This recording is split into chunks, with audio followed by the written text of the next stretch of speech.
Hola amigos, bienvenidos nuevamente a En Contexto. Mi nombre es Vania Tais y el día de hoy vamos a tener a un invitado muy especial porque ha sido miembro del Tribunal Constitucional. Actualmente es decano de la Facultad de Derecho de la Universidad de San Martín de Porres. Él es Ernesto Álvarez Miranda y vamos a conversar de algunos de los temas cruciales que tenemos que terminar de comprender, quizás extendiéndonos en ciertos detalles para entender justamente qué es lo que está pasando, por qué hay tanto revuelo alrededor de lo que significaría una asamblea constituyente y cuál es el rol de las instituciones en medio de cualquier elección. Bienvenidos a En Contexto. En Contexto llega gracias a Universidad César Vallejo. Enterarse, sabes más, decides mejor. Estamos de vuelta aquí en Contexto y como habíamos anticipado tenemos al decano de la Facultad de Derecho de la Universidad de San Martín de Porres, el doctor Ernesto Álvarez Miranda, que además ha sido miembro del Tribunal Constitucional. Bienvenido a En Contexto, Ernesto, por favor. Muchas gracias por la invitación. Ernesto, en este momento estamos viendo un panorama bastante complicado porque tenemos a distintas personas muy cuestionadas manejando hilos dentro del gobierno. Entonces, muchos se preguntan qué es lo que está pasando con la Fiscalía, con el Poder Judicial, porque parece que estuvieran copados por el partido oficialista de alguna manera, que es liderado lógicamente por una persona que ha sido sentenciada por corrupción. ¿Tú qué opinas al respecto? Eso es fruto de más o menos 15 años o más de trabajo estratégico de la izquierda, de la centroizquierda, de la izquierda parlamentaria en el Perú.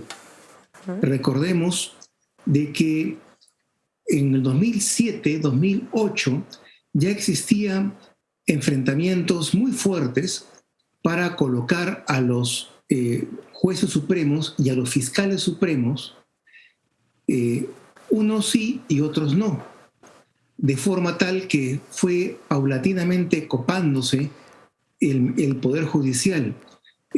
Yo en esa época, en ese quinquenio, estuve en el Tribunal Constitucional y tuvimos una ardua pelea de años, por ejemplo, con el CNM de entonces, porque por diversos motivos querían manejar el concurso y declarar desierto cuando era conveniente, guardando plaza, y eso nosotros no lo sabíamos.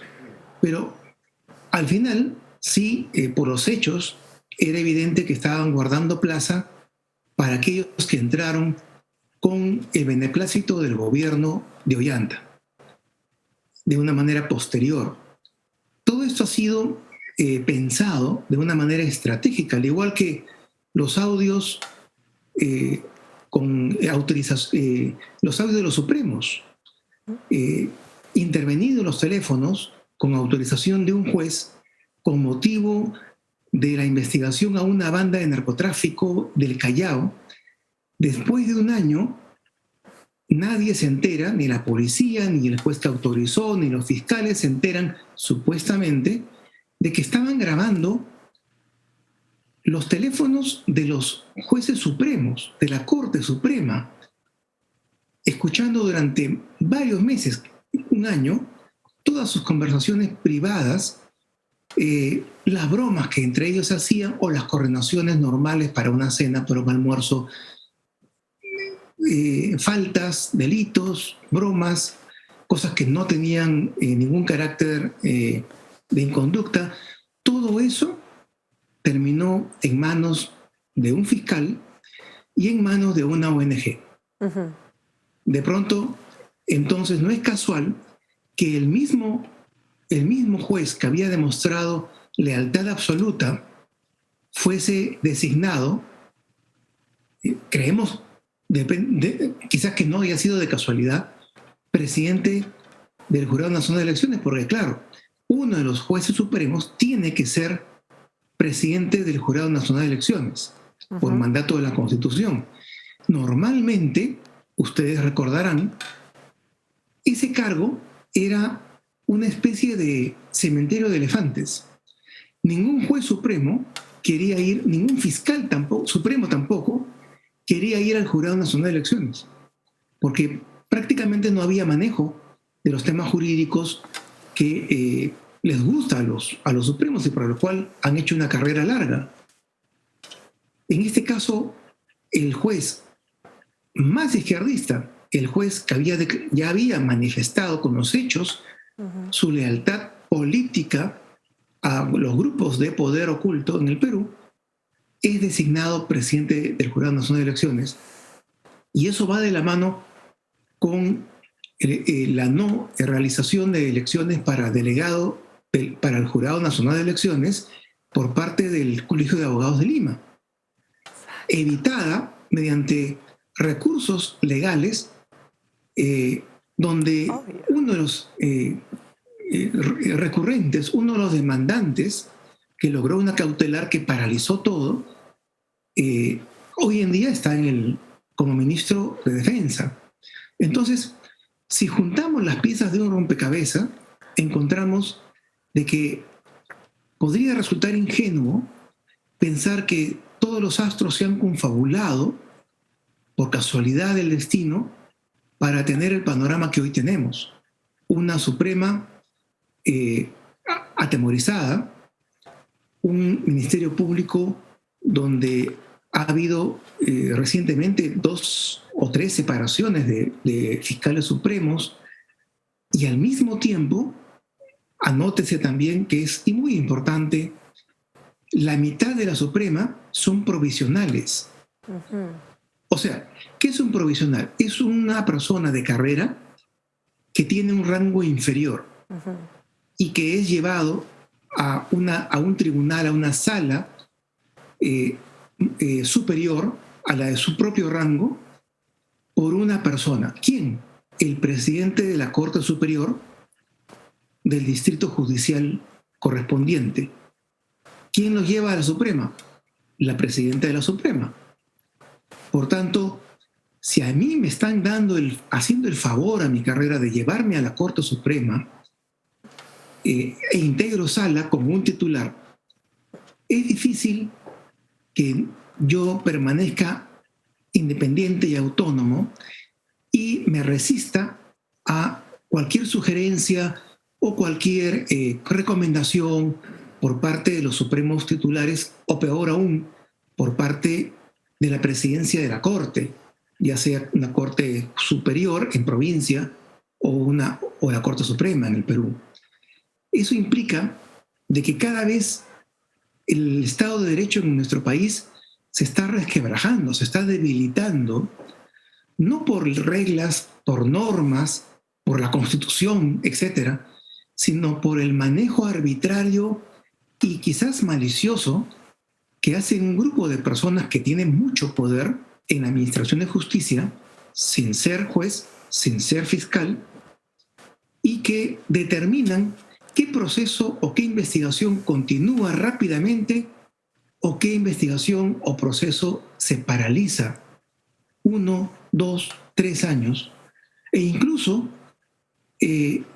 cuando prácticamente el fiscal va a tener una actitud pasiva para permitir que prescriba el delito o buscar el momento más políticamente más atractivo, más conveniente para sacar a relucir una disposición como una prisión preventiva, o simplemente el momento en que ya se enfrió el tema y archivar el caso.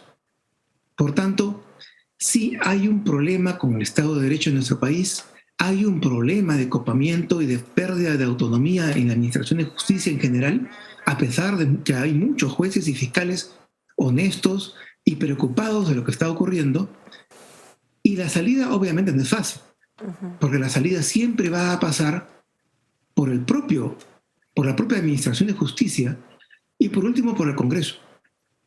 Ahora, Ernesto, a todos nos preocupa muchísimo también el ímpetu que tiene tan marcado, digamos, el Ejecutivo y parte del Legislativo, sobre todo el oficialista, de lograr no una reforma constitucional, sino lograr un referéndum para llegar a una asamblea constituyente. Con eso vamos a volver luego de una breve pausa aquí en Contexto.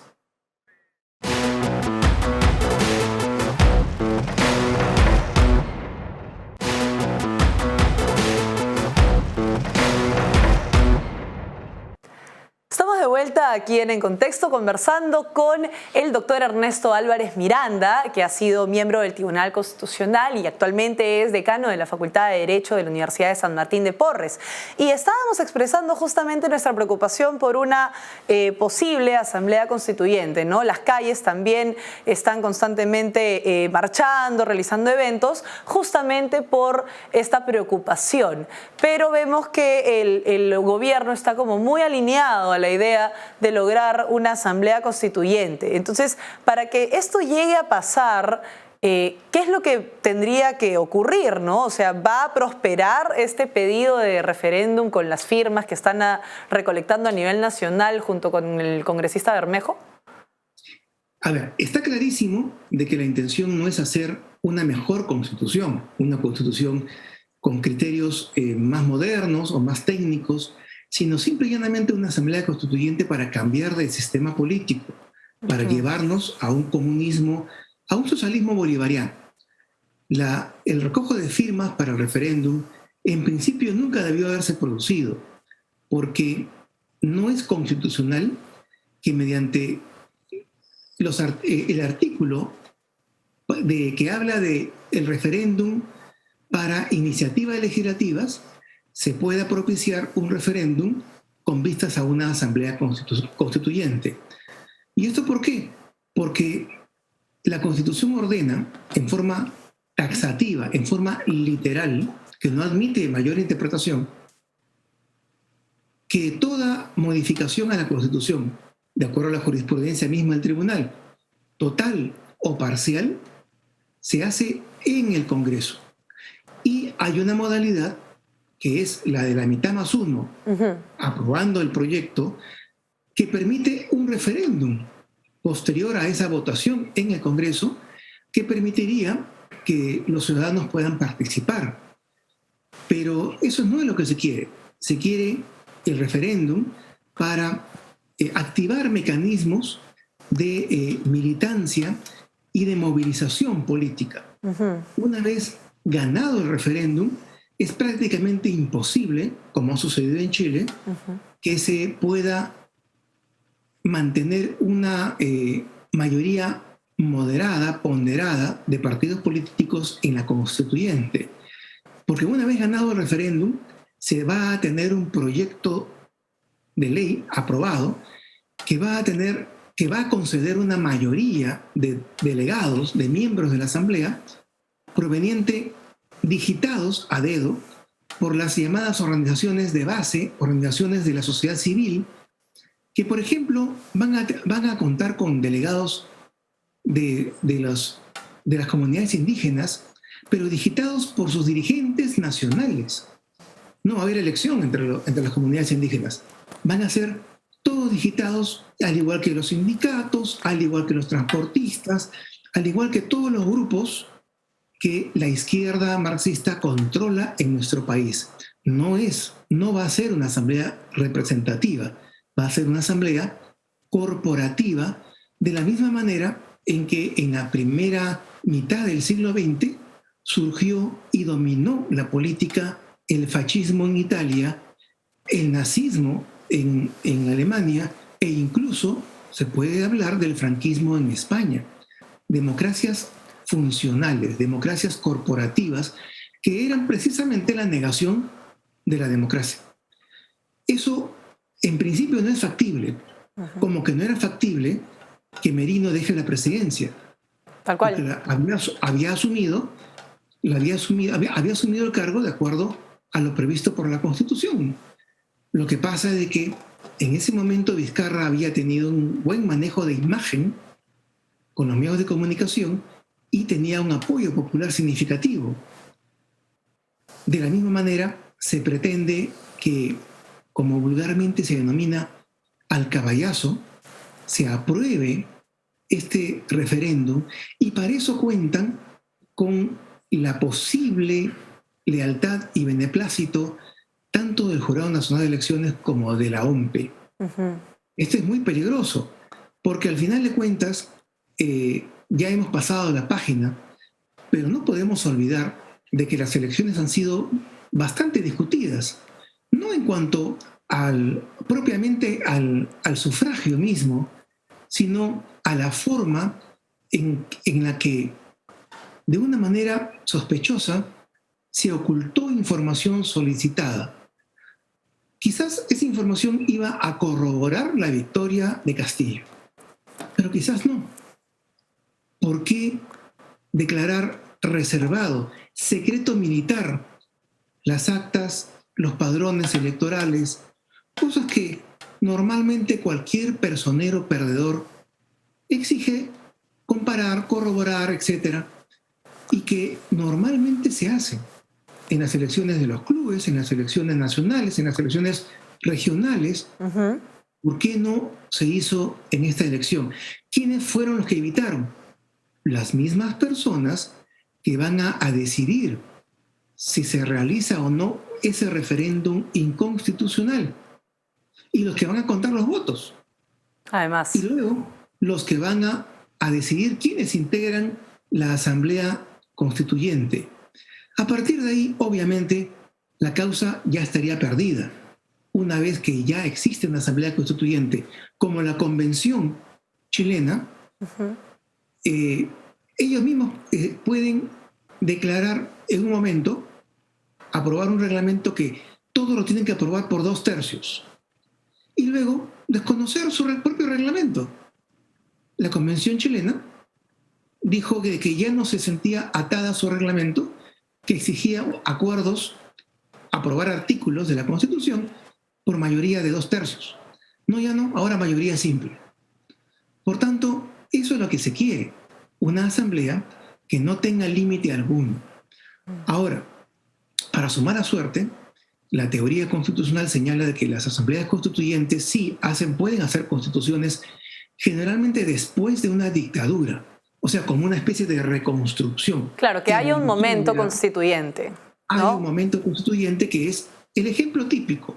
El gobierno militar revolucionario de los 70 deja el gobierno asfixiado por la crisis económica y convoca una asamblea constituyente, pero a todos los partidos políticos. Hay elecciones limpias, hay que reconocer al gobierno de Morales Bermúdez, y esa asamblea constituyente hace una constitución de consenso para el futuro, pero es un pacto social y político de las principales fuerzas que representan la opinión pública del país.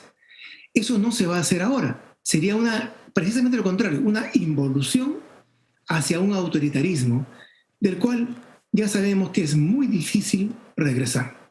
Bueno, muchísimas gracias, Ernesto, por haber estado el día de hoy con nosotros. El tiempo a veces quizás nos queda un poco corto, así que esperamos tenerte nuevamente para que sigamos conversando de estos temas que son tan importantes, que conozca la ciudadanía para poder ejercer correctamente sus derechos. Volvemos rápidamente aquí en Contexto con las conclusiones.